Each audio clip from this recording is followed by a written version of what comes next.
Intellectuel est un mot sar, la véritable langue juive que vous allez trouver ici au sud du Tchad. Chères âmes qui cherchez véritablement votre salut, j'ai la joie et l'allégresse de partager urgemment avec vous cette révélation qui va vous sauver des compréhensions ironiques, occidentales, coutumières et traditionnelles de la parole de Dieu. La langue sar, au sud du Tchad, est la véritable langue juive de la Bible, car la Bible est 100% l'histoire du Tchad.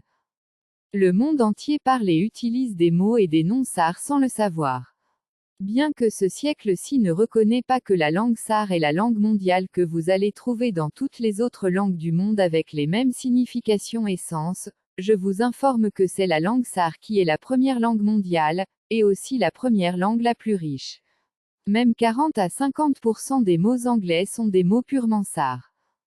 Intellectuel est un mot sar, ça signifie il est devenu la personne qui rejette Dieu, il est devenu une personne qui discute avec Dieu, il est devenu une personne qui débat avec Dieu, il est devenu une habitation des démons, il est devenu un lieu où Dieu est rejeté, il est devenu le lieu où Dieu est chassé, il est devenu un lieu où il n'y a pas Dieu, il est devenu un lieu où Dieu n'y existe pas, il est devenu le lieu où on chasse Dieu, il est transformé en un lieu où Dieu est chassé, il est devenu une personne en qui il n'y a plus la crainte de Dieu.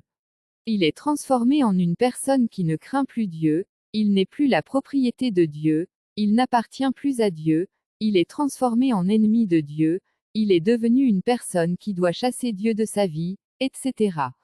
Ces significations du mot intellectuel prouvent que devenir intellectuel c'est devenir un ennemi de Dieu, c'est devenir une personne qui n'a plus la crainte de Dieu dans sa vie, c'est être transformé en une personne qui discute, qui débat et qui fait face avec Dieu sur sa parole, il est devenir une personne qui ne pense plus à Dieu ni à la crainte de Dieu, etc. À travers les significations que vous venez de découvrir, vous comprenez par vous-même que les trois premiers grands intellectuels du monde sont Satan, l'Antichrist et le faux prophète qui est le pape. Donc, c'est normal qu'en vous disant la vérité pour votre salut, vous m'insultez d'inintellectuel et de fou, car les choses spirituelles sont une folie pour ceux qui périssent, pour ceux qui sont destinés à la perdition éternelle. C'est aussi pour cela que j'ai renoncé à tous mes diplômes, et je veux même que le pays efface toutes mes traces scolaires dans toutes les archives administratives. Que le pays me rende ce service. Être intellectuel c'est de la folie, c'est l'intellectualisme qui est la cause de libertinage, du banditisme et du voyoutisme aujourd'hui dans la société. C'est l'intellectualisme qui est la cause de leur soi-disant modernisme, et c'est ce modernisme qui a modifié et déformé la vérité aujourd'hui. C'est ce modernisme qui a fait que les gens marchent à l'envers aujourd'hui comme les chauves-souris. Toutes les connaissances d'aujourd'hui se sont développées et multipliées sur des bases des mensonges primitifs pour lesquels des vies humaines ont été enlevées. Samson est un nom sar, la véritable langue juive de la Bible. Samson est composé de sam qui signifie fort, puissant, dur, tenace, il reste fort, vaillant, tenir ferme et fort jusqu'à la victoire, très fort, très puissant, plus fort, etc. Et de son qui signifie cibler, venir spécialement pour quelqu'un ou contre une personne, viser, devoir, etc. Samson signifie vaillant, vainqueur, plus fort, plus puissant, très puissant, une personne très forte et très puissante n'est spécialement contre une autre une personne plus forte et plus puissante n'est spécialement contre une personne très forte et très puissante n'est spécialement pour faire la guerre à un groupe ciblé, à un peuple ciblé, etc.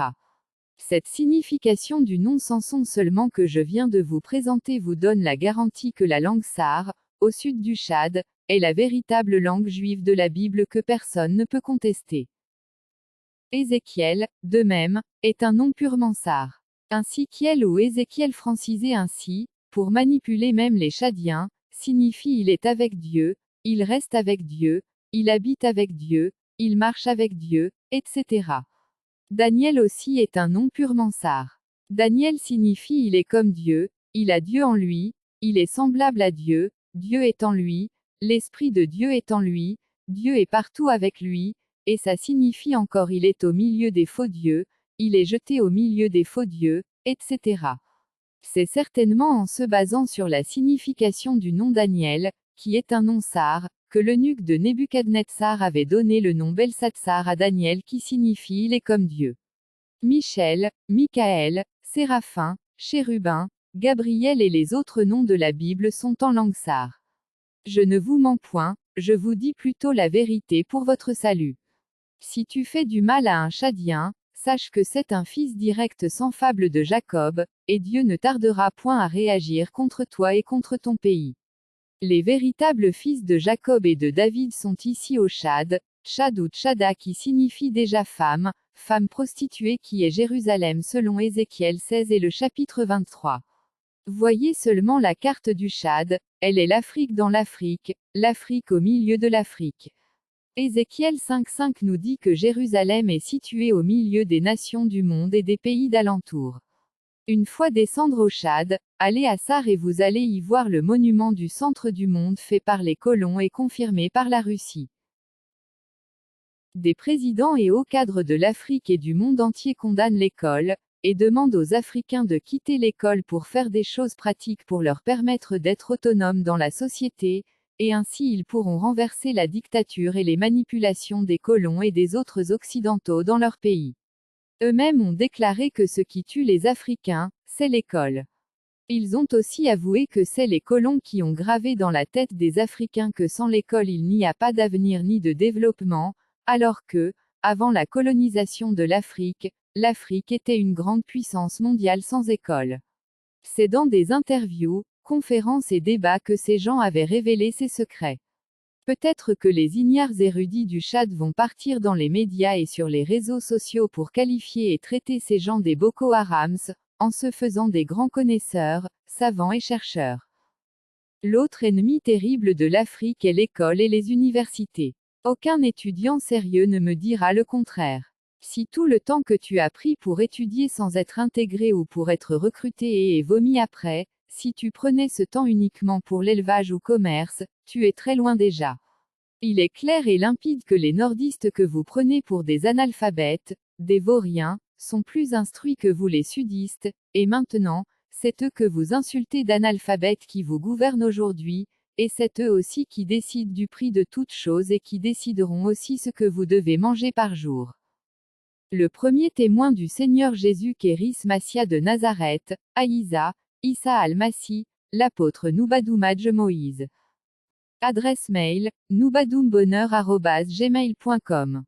Téléphone, plus 235 68 91 15 16. Site internet, https://letronedechrist144.wixsite.com, my-site-2. Que la grâce, la paix, la miséricorde, la compassion et la véritable crainte de Dieu vous soient abondamment accordées par le Seigneur Jésus Kéris Massia de Nazareth, Issa al-Masih, Aïsa, pour le salut de vos âmes.